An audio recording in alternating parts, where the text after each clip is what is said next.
আমার ঘরে তো আর কেরোসিন নেই, সলতে জ্বলবে কি করে? আজ আর কেরোসিন আনা যাবে না। মা মেয়েতে মিলে দুটো ভাত খেয়ে তাড়াতাড়ি শুয়ে পড়বাস। আচ্ছা, আমি ভাত বাড়ছি আম্মা।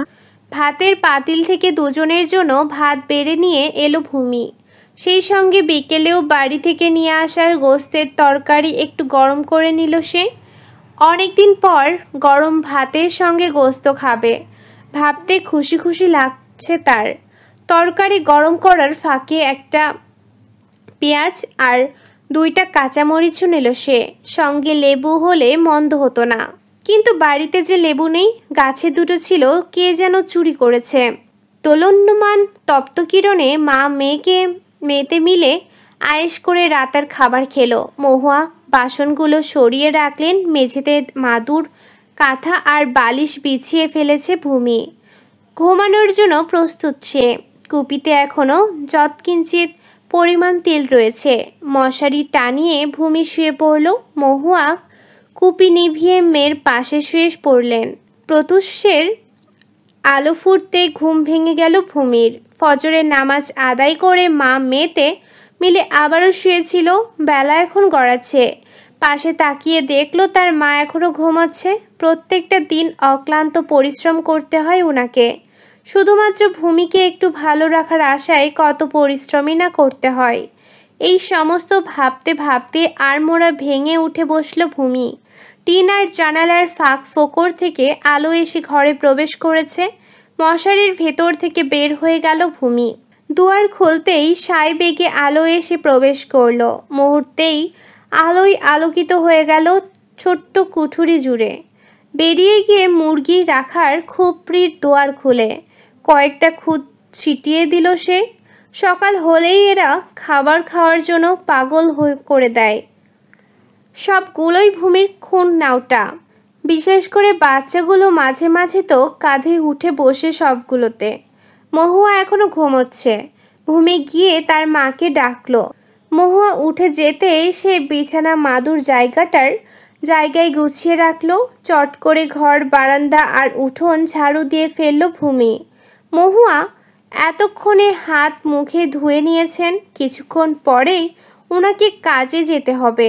ভূমি বাটিতে করে কয়েকটা শুকনো মুড়ি বের করে দিল তার মাকে। বিশাল বড় মোড়ল বাড়ি। সেই জমিদার প্রথার সময়কার বাড়ি এটা। অনিন্দ্যনাথগড়ের সবচেয়ে ধনী আর প্রভাবশালী হচ্ছেন শাহাদাত মোড়ল। বর্তমান সময়ে উনি মোড়ল বাড়ির মাথা। বাড়িটা কোনো রাজপ্রাসাদের থেকে কম না।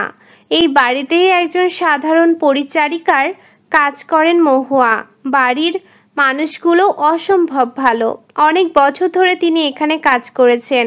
বিপদে আপদে সব সময় সাহায্যের হাত বাড়িয়েছেন শাহাদাত মোড়ল। একবার ভূমির প্রচণ্ড জ্বর ছিল। চিকিৎসা করানোর মতো টাকা মহুয়ার কাছে ছিল না।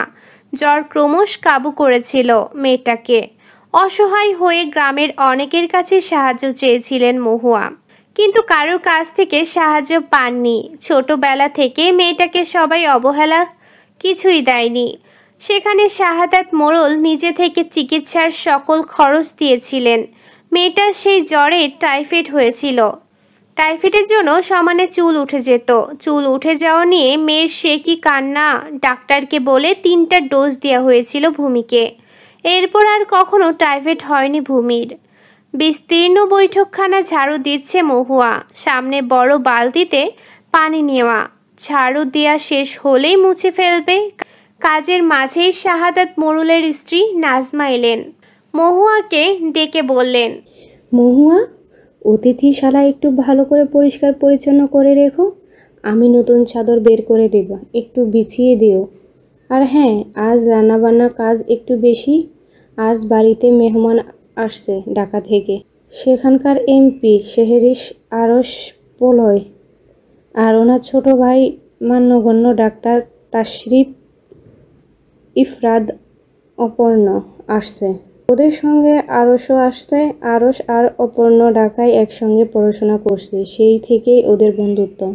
একটু থামলেন নাজমা। এবার মহুয়া জিজ্ঞেস করলো, কি কি কাজ করতে হবে আমাকে বলে দিন ভাবি, আমি রান্না করে রাখবো।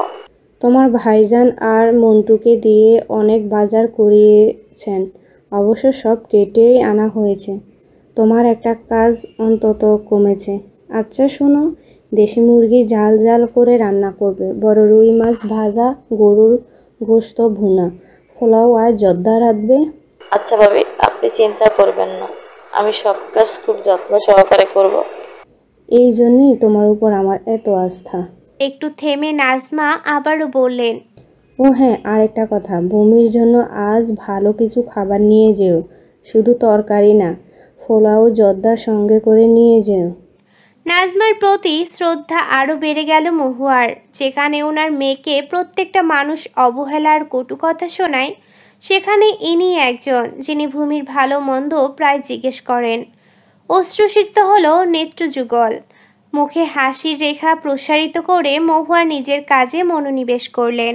খা মধ্য দুপুর, রোদের তপ্ততা প্রখর। মোড়ল বাড়িতে খাবার দাবারের এলাহি কারবার। সুস্বাদু খাবারের গন্ধে রান্নাঘর মোমো করছে। সব একা হাতে রান্না করেছেন মহুয়া। ওনার রান্নার হাত ভালো। অতিথিশালা পরিপাটি করে গুছিয়েছিলেন সেই সকালেই। এক ফাঁকে জোহরের নামাজটা আদায় করে নিয়েছিলেন মহুয়া। শাহাদাত মোড়ল এখন বাড়িতেই রয়েছেন। কালো রঙা বড় গাড়িটাই সে থেমেছে মোড়ল বাড়ির সামনে। গাড়ি থেকে প্রথমে নামলো আরশ, শাহাদাত মোড়লের বড় ছেলে। এরপর নামলো অর্পণ, সবার শেষে নামলো প্রলয়। আরুষের সঙ্গে এগিয়ে গেল বাড়ির ভেতরের প্রলয় আর অর্পণ একসঙ্গে জিজ্ঞেস করলো, আসসালামু আলাইকুম, ভালো আছেন আঙ্কেল আন্টি? শাহাদাত মোড়ল আর নাজমা একসঙ্গেই বললেন, আমরা ভালো আছি, তোমরা কেমন আছো? আসতে কোনো অসুবিধা হয়নি তো? কোনো আরশ বাবা, প্রলয় আর অর্ণবকে ওদের ঘরে নিয়ে যাও, ওরা ফ্রেশ হয়নি, অনেকটা পথ তো জার্নি করে এসেছে, একটু বিশ্রামের প্রয়োজন, কিছুক্ষণ পর টেবিলে খাবার দেওয়া হবে। আচ্ছা বাবা।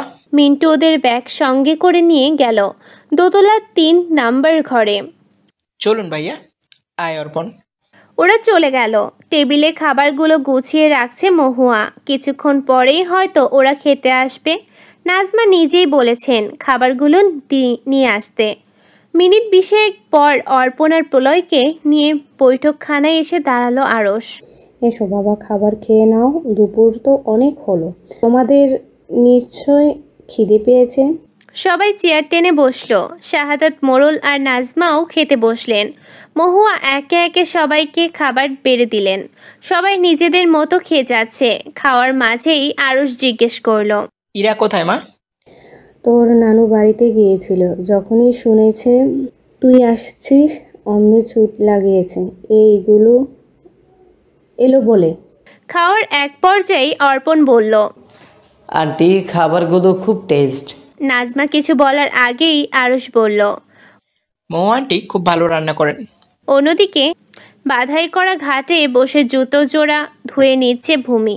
আজ গোসল করতে অনেকটা দেরি হয়ে গিয়েছে। জোহরের আগে একটু শুয়েছিল, কখন যে চোখ লেগেছিল জানা নেই। যখন ঘুম ভাঙে তখন প্রায় শেষ দুপুর। উঠে তাড়াহুড়ো করে ঘর উঠোন ঝাড়ু দিল। এরপর সকালে জমিয়ে রাখা এঁটো বাসনগুলোকে ধুয়ে পুষ্করিণী পাড়ে গোসল করতে এসেছে। আশেপাশে কেউ নেই। ঘাটের ওপাশে ঝোপঝাড়গুলো বেড়েছে। কাল রাতে বৃষ্টি হওয়ায় পুষ্করিণীর পানি কিছুটা ঘোলাটে লাগছে। ভূমি তাড়াহুড়ো করে গোসল সেরে নিল। আম্মা হয়তো একটু পরেই চলে আসবেন। দূর থেকে কেউ একজন লোভাতু দৃষ্টিতে পুষ্করিণীর ঘাটে তাকিয়ে রয়েছে। ভেজা শরীরে ওড়নাটা ভালো করে পেঁচিয়ে নিল ভূমি। এবার বাড়িতে যাবে। ভেজা জামা কাপড় বাড়িতে গিয়ে পাল্টাবে। কয়েক কদম সামনে এগোতেই মকবুল এগিয়ে এলেন। জামাল কাকাদের পাশের বাড়িটাই ওনাদের। লোকটাকে এভাবে দাঁত কেলিয়ে হাসতে দেখে যার পরনায় বিরক্ত আর ক্রুদ্ধ হলো ভূমি। স্পষ্ট স্বরে বলল, সামনে থেকে সরে দাঁড়ান কাকা। হোপ মাইয়া, কি যে কও তুমি, আমার বয়স কি অত বেশি নেই। মকবুলের হাবভাব ভালো ঠেকছে না, কিভাবে যেন তাকিয়ে আছে। গায়ের ওড়নাটা আরও ভালো করে জড়িয়ে নিল ভূমি। সেখান থেকে প্রস্থান নিতে চাইলে মকবুল তার পথ রোধ করে দাঁড়ালো। ভয়ে আটসাট হয়ে রয়েছে ভূমি। আড়ষ্টতা ক্রমাশ কাবু করছে তাকে। এমন পরিস্থিতিতে কখনো পড়তে হয়নি তাকে। ক্ষীণ কম্পিত স্বরে ভূমি বলল। কাকা আমাকে যেতে দিন দয়া করে। অত থাড়া কেন? আমার লগেও একটু সময় কাটা যাও মাইয়া। এসব কি বলছেন আপনি? আমার কথা বুঝি ভালো লাগে নাই? মনে কিছুটা সাহস সঞ্চার করলো ভূমি, কিছুটা রুক্ষ স্বরে বলল। রাস্তা থেকে সরে দাঁড়ান। বাপ রে, কথার দেহি বহুত তেজ। তেজি মাইয়া আমার মেলা ভালো লাগে। মকবুল কিছুটা এগোলো। ভূমি ভীত চোখে আশেপাশে লক্ষ্য করলো। পুষ্করিণী পারে কেউই নেই। সে চিৎকার করলেও কেউ হয়তো শুনবে না। তখনই দৌড়ে পালানোর কথা মাথায় এলো। গায়ে জড়িয়ে রাখা ওড়না শক্ত করে ধরে দৌড় দেওয়ার প্রস্তুতি নিল ভূমি। দয়া করে হাত ছাড়ুন কাকা, নয়তো আমি চেঁচাবো। তোমার চিল্লানি কেউ শুনবো না মাইয়া। মকবুল সঙ্গে সঙ্গে তার হাতটা ধরে ফেলল। ভয়ে কান্না করে দিল ভূমি। শব্দ করে কেঁদে দিল ভূমি। মকবুল বিকৃত করে হাসল। ভয়ে শরীর কাঁপছে ভূমির। এমন পরিস্থিতিতে কি করা উচিত জানা নেই তার। এমন পরিস্থিতিতে কি করা উচিত মায়ের কাছ থেকে তো জানা হলো না। সিক্ত কম্পিত আঁখি পল্লব, গৌর কপল জুড়ে কয়েক ফোঁটা অশ্রুকণা। এই পরিস্থিতি থেকে কিভাবে নিষ্পত্তি মিলবে জানা নেই। ঢেউ খেলানো ঘন দীঘল কৃষ্ণ কেশগুচ্ছ হতে টপ টপ করে পানি ঝরছে। হঠাৎ গম্ভীর পুরুষালী ভরাট কণ্ঠস্বর কর্ণগোচর হলো। চকিত দৃষ্টিতে তাকালো ভূমি। অশ্রুপ্লাবিত ঝাপসা চোখে সাদা পাঞ্জাবির উপর কালো কোটি পরিহিত এক লোককে দেখতে পেল সে। লম্বা দীর্ঘ ৮-৬০ দেহাবয়ব, চোখে কালো ফ্রেমের চশমা, শ্যাম রঙা কপল জুড়ে উকি দিচ্ছে সংখ্যালব্ধ খোঁচা খোঁচা দাড়ি। লোকটা আবারও বলল, এক একটা মেয়েকে বিয়ে বিরক্ত করছেন? মকবুল বিরক্ত হয়ে বলল, ডিস্টার্ব করো কেন? নিজের কামে যাও। লোকটা তার পকেট থেকে রিভলভার বের করে বলল। এই জিনিসটা নিশ্চয়ই চেনেন? রিভলভার দেখে অন্তরাত্মা কেঁপে উঠল মকবুলের। চট করে ভূমির হাতটা ছেড়ে দিল। এবার নিজেই হয়তো পালানোর প্রস্তুতি নিচ্ছে। লুঙ্গিটাকে শক্ত করে ধরেই ভো দৌড়ে পালালো। সঙ্গে দাঁড়িয়ে থাকা বাকি দুজন শব্দ করে হেসে উঠল। লোকটা তাদের দুজনের দিকে একবার তাকাতেই হাসি উবে গেল। এরপর ভূমিকে উদ্দেশ্য করে বলল, আর ইউ ওকে? স্কুলের ম্যাডামের কাছ থেকে একটু আধটু ইংরেজি শিখেছিল ভূমি। পড়াশোনার নাচের প্রতি ভারী ঝোঁক ছিল তার। সামনে দাঁড়িয়ে থাকা লোকটার কথা একটু হলেও বুঝতে পেরেছে সে। মাথার উপর নিচ ঝাঁকিয়ে কম্পিত মোলায়েম স্বরে বলল, জি। ভয় পাওয়ার কিছু হয়নি, আপনি যেতে পারেন। ভেজা শরীরে এভাবে দাঁড়িয়ে থাকলে ঠান্ডা লেগে যাবে। এতক্ষণ বেমালুম ভুলে গিয়েছিল ভূমি। এবার ভারী লজ্জা অনুভব হলো তার। এভাবে কোনো পুরুষের সামনে ভেজা শরীরে দাঁড়িয়ে থাকা মোটেও ভালো কাজ নয়। লজ্জায় মাথা কাটা যাচ্ছে তার। অস্পষ্ট স্বরে গলায় ধন্যবাদ জানিয়ে ছুটে পালালো সে। সেদিকে তাকিয়ে কালো ফ্রেমের চশমাটা ঠিক করলো লোকটা। পাশে দাঁড়িয়ে থাকা দুজনের একজন বলল, বাড়ি ফেরা যাক। অন্যদিকে আবারও রান্না বসিয়েছেন মহুয়া। এখন রাতের খাবার রান্না হবে। আজ খুব চাপের মধ্যে দিয়ে যাচ্ছেন তিনি। এমনিতে সকাল আর দুপুরে রান্না করতে হয়, কিন্তু আজ 3 বার রান্নার কাজ করতে হচ্ছে। বিকেলও গড়িয়ে এসছে। রাতের জন্য ভাত সবজি রান্না করলেন আর কাতলা মাছের মাথা দিয়ে মুগের ডাল। ব্যাস এতটুকুই। এত এত এত এটো বাসন জমেছে, সেগুলো ধুয়ে গুছিয়ে রাখতে হবে। খাবার টেবিল আর বৈঠকখানাও ঝাড়ু দিতে হবে। ময়লা জমেছে। আজ এতটুকু কাজে ক্লান্ত মহুয়া। পুষ্করিণী পাড় থেকে বাড়ি ফিরেছে। আসরের নামাজের সঙ্গে জোহরের কাজা আদায় করে নিল ভূমি। দুপুরের খাবার এখনো খাওয়া হয়নি। খিদেও পেয়েছে ভীষণ। তার আম্মা আসতে এখনো অনেকটা সময় দেরি। ভাতের পাতিল থেকে নিজের জন্য ভাত বেড়ে নিল সে। সকালে ডিম ভাজা ছিল, এখন সেটা দিয়েই খাবে। সঙ্গে করে একটু শুকনো মরিচ ভর্তা মেখে নিল ভূমি। আম্মা এলে তারপর রান্না হবে। খাওয়া শেষ হতেই উঠোনে গিয়ে মুরগিগুলোকে তিতি বলে ডাকতে শুরু করলো। ভূমির ডাকে সবগুলো মুরগি সে যেখানেই ছিল ছুটে চলে এলো। কয়েকটা খুদ উঠোন জুড়ে ছিটিয়ে দিল। সবগুলো তাড়াহুড়ো করে খেতে শুরু করলো। 2টো বাচ্চাওয়ালা মুরগিকে আলাদা আলাদা খেতে দিল সে। মাগরিবের আজান পড়েছে। মুরগিগুলোকে অনেক আগেই খুপড়িতে তুলে রেখেছিল। ঘরে এখনো আলো জ্বালায়নি। চুলোতে লাকড়ি জ্বালিয়ে রেখেছে সে। সন্ধেবেলা ঘর আধার রাখতে নেই। বাইরে এখনো আবছা আলো অবশিষ্ট রয়েছে। এই সুযোগে গোসল ঘর থেকে অজু করে এলো ভূমি। চুলোয় আগুন জ্বলতে জ্বলতে নামাজ আদায় করা হয়ে যাবে। আম্মার জন্যও চিন্তা হচ্ছে তার। সচরাচর এত দেরি হয় না আম্মার। আজ কেন দেরি হচ্ছে? এই তো সবে মহুয়া বাড়ি ফিরেছে। সঙ্গে ছিল 3টে পলিথিন আর একটা বোতল। ঘরে ফিরেই সবগুলো জিনিস ভূমির হাতে এগিয়ে দিলেন তিনি। জিনিসগুলো নিজের হাতে নিয়ে ভূমি বলল, আজ এত দেরি কেন হলো আম্মা? আজ অনেক কাজ ছিল রে মা। মোরল বাড়িতে মেহমান এসেছে ঢাকা থেকে। তুমি গোসল করে বিশ্রাম নাও, আমি রান্না বসাচ্ছি। রান্না বসাতে হবে না। তাহলে রাতে খাবো কি আম্মা? আর পলিথিনে এগুলো কি? মোরল বাড়ির ভাবি আজ অনেক খাবার পাঠিয়েছেন। অনেক কিছুই রান্না হয়েছিল নাকি আম্মা? হ্যাঁ, দেশি মুরগি, গরুর গোস্ত ভুনা, রুই মাছ ভাজা, পোলাও আর জর্দা। এত এত খাবার হয়েছে আজ? হ্যাঁ রে, সবই বড় লোকদের এলাহি কারবার। তুই খাবারগুলো গরম করে নে। সেই দুপুরে রান্না হয়েছিল এগুলো। আমি গোসল করে আসি। আচ্ছা। মায়ের কথা মতো খাবারগুলো গরম করে নিল ভূমি। কি সুন্দর সুবাস ছড়াচ্ছে। পুরো ঘর মোমো করছে। সুবাস নিতেই পেটে চোচো করছে। আসার সময় মহুয়া কেরোসিন তেল কিনে নিয়ে এসেছিলেন। কুপি জ্বালিয়ে নিয়েছে ভূমি। টিমটিমে দোদুলমান শিখায় ঘর আলোকিত। গ্রামে গোধূলি লগ্নের পরেই রজনী নেমে আসে। সময় পিছুটান রাখে না। নিজ গতিতেই এগিয়ে যায় চলার পথে। পিছুটান থাকতে নেই, তাহলে জীবন থমকে দাঁড়ায়। শহরের অলিগলির হরিদ্রাফ সোডিয়াম বাতির দেখা কি আর গ্রামের মেঠো পথে মিলবে? এটা যে ভারী দুর্লভ। সন্দেহ হবার সঙ্গে সঙ্গে তমসাচ্ছন্ন ঘুটঘুটে রূপ ধারণ করে মেদিনী। দূরাকাশে চাঁদের দেখা না মিললেও টিমটিমে তারার দেখা মিলেছে সংখ্যাপ্ল। ব্যালকনিতে দাঁড়িয়ে সিগারেটের ধোঁয়া ফুঁকছে প্রলয়। কাজ ছেড়ে এখানে এসেছে শুধুমাত্র অর্পণের কথায়। মন বসছে না এখানে। ঢাকা ফিরে যেতে পারলেই বাঁচে। 3 দিন থাকার জন্য এসেছে অর্পণ। কেন যে ছেলেটার কথা শুনতে গেল মনে মনে আফসোস করছে প্রলয়।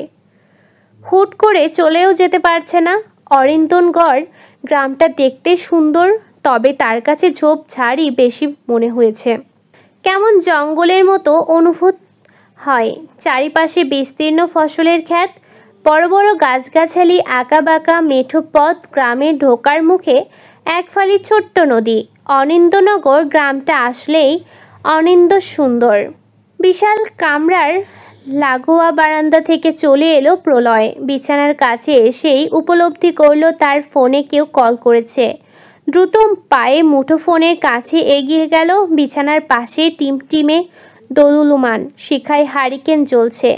জানালার পর্দা ভেদ করে মৃদু মন্দ সমীরণ উকি দিচ্ছে। কল রিসিভ করলো প্রলয়।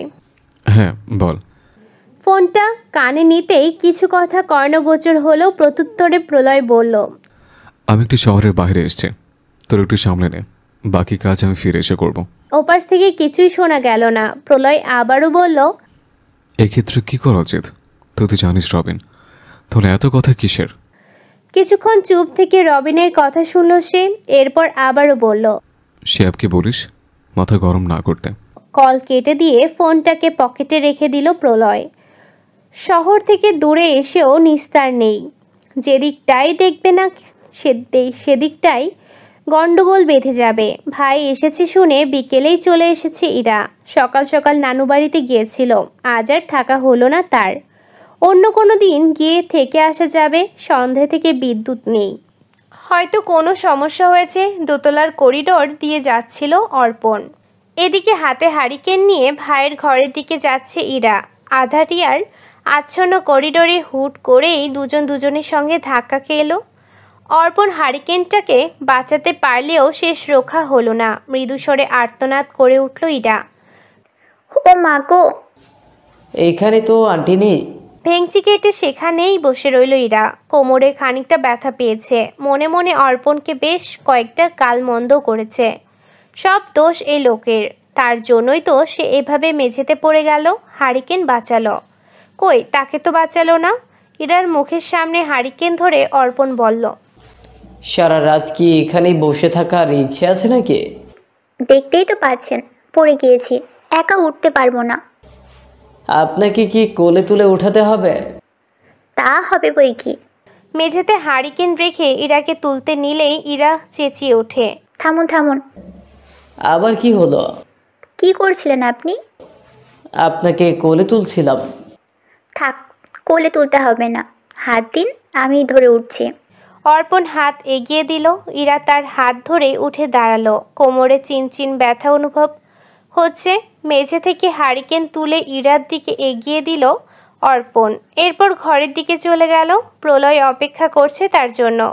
এই তো কিছুক্ষণ আগে কল করে ঘরে ডেকেছিল। সবাই একসঙ্গে খেতে বসেছে। নাজমা সবাইকে খাবার বেড়ে দিচ্ছেন।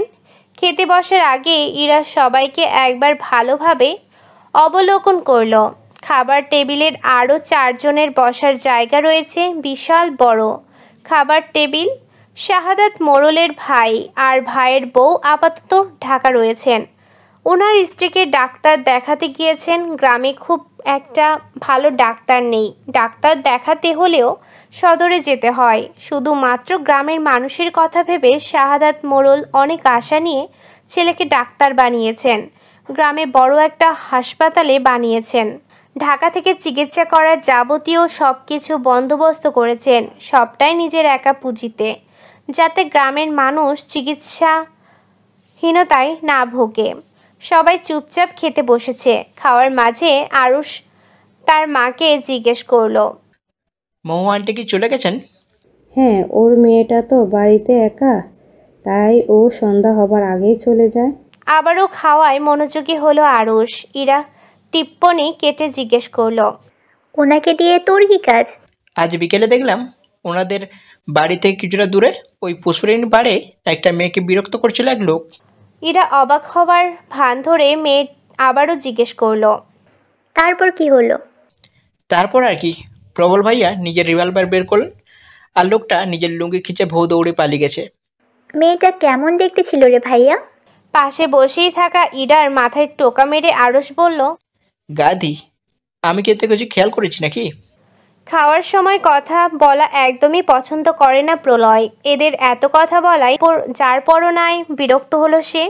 এক ঢোক পানি খেয়ে বলল, খাওয়ার সময় কথা বলে ব্যাড হ্যাবিট। কথাটা বলে খাওয়ায় মনোযোগী হলো প্রলয়। ভুরু কুঁচকে এলো ইরার। লোকটা একটু বেশি গম্ভীর নয় কি? এমপি মানুষের কি এমনই গম্ভীর ধাঁচের হয়? দুটো বিপরীতমুখী চরিত্রের দেখা পেল ইরা। সামনে বসে থাকা গম্ভীর ধাঁচের ব্যক্তির সম্পূর্ণ বিপরীতমুখী ব্যক্তিকে হচ্ছে অর্পণ। মেঝেতে মাদুর বিছিয়ে রাখা, ভূমির ধোয়া এলোমেলো চুলে তেল লাগিয়ে দিচ্ছেন মহুয়া। লম্বা চুলে নিজে তেল লাগাতে গেলে জট পাকিয়ে যায়, তাই তো নিয়ম করে সপ্তাহখানেক পর পর তেল লাগিয়ে দেন মহুয়া। ভূমির ভারী ফর্সা মুখশ্রী পানে চিন্তার ভাঁজ। পুষ্করিণী পাড়ের ঘটনা এখনো মাথা থেকে যাচ্ছে না। আম্মা কেউ কথাটা বলতে পারছে না। এমনিতেই সারা দিন খাটাখাটুনি করে, রাতে একটু বিশ্রামের সুযোগ পান। অহেতুক আম্মাকে চিন্তা দিতে ইচ্ছে করছে না তার। দেখা গেল কাজে গিয়েও মেয়ের জন্য চিন্তায় মশগুল হয়ে থাকবেন মহুয়া। লোকের বাড়ি কাজ করে খেতে হয়, একটু ভুলচুকও তারা মানবে না, এটাই স্বাভাবিক। মেয়েকে এভাবে চুপ থাকতে দেখে মহুয়া জিজ্ঞেস করলেন, চুপ কেন, কি হয়েছে? কেউ কি কিছু বলেছে? নিজের মনের অবস্থা বুঝতে দিল না ভূমি। মুখে হাসির রেখা প্রসারিত করে বলল, আমাকে কেউ কিছু বলেনি আম্মা, তুমি অহেতুক আমার জন্যই চিন্তা করো। চিন্তা কি আর সাধে করি রে? মায়ের মন থেকে সন্তানের জন্য চিন্তা বাদ পড়ে না। সারাক্ষণ মনটা চিন্তায় বিভোর থাকে। তোকে আমি সবসময় বলি, লোকের কথায় কান দিবি না। তারা শুধু তোকে কষ্ট দেবে, কষ্ট দিয়ে ভেতর থেকে ভেঙে দিতে চাইবে, কিন্তু তুই তো কখনো ভেঙে পড়বি না। তুই মনে রাখিস, তুই হচ্ছিস তোর আম্মার শক্তি। তুমি অহেতুক আমার জন্য চিন্তা করো না তো আম্মা, আমি তোমার সাহসী মেয়ে, আমিই তোমার শক্তি। মহুয়া মেয়ের চুল আলতো হাতে টেনে দিতে লাগলেন। এভাবে টেনে দিলে আরাম পায় ভূমি। এমনটা তিনি সব সময় করেন। চিরুনি দিয়ে লম্বা চুলগুলোতে দুটো বিনুনি গেঁথে দিলেন তেল আর চিরুনি জায়গা মতো রেখে এসে ভূমি তার মায়ের সামনে গিয়ে বসলো। উচ্ছ্বসিত কণ্ঠে বলল, আম্মা, আজকের খাবারগুলো খুব সুস্বাদু ছিল। কতদিন পর বাড়িতে এত ভালো ভালো খাবার এলো। খাবারের গন্ধে পুরো বাড়ি মমো করছিল। মেয়ের চোখ মুখের তৃপ্তির আভাস পেলেন মহুয়া। একদিকে আনন্দ দিচ্ছে, আরেকদিকে নিজের অপারগতায় সুপ্ত মনস্তাপ অনুভূত হচ্ছে। মুখ অন্যদিকে ফিরিয়ে নিলেন তিনি। কান্না পাচ্ছে ভীষণ, তবে নিজেকে শক্ত রাখতে হবে। ঠিক যেভাবে 19 বছর আগে মহুয়া নামক তরুণীর নিষ্পাপ কোমল হৃদয় চূর্ণ বিচূর্ণ হবার পরও অনাগত সন্তানের মুখের দিকে তাকিয়ে নিজেকে কঠোর তৈরি করেছিলেন।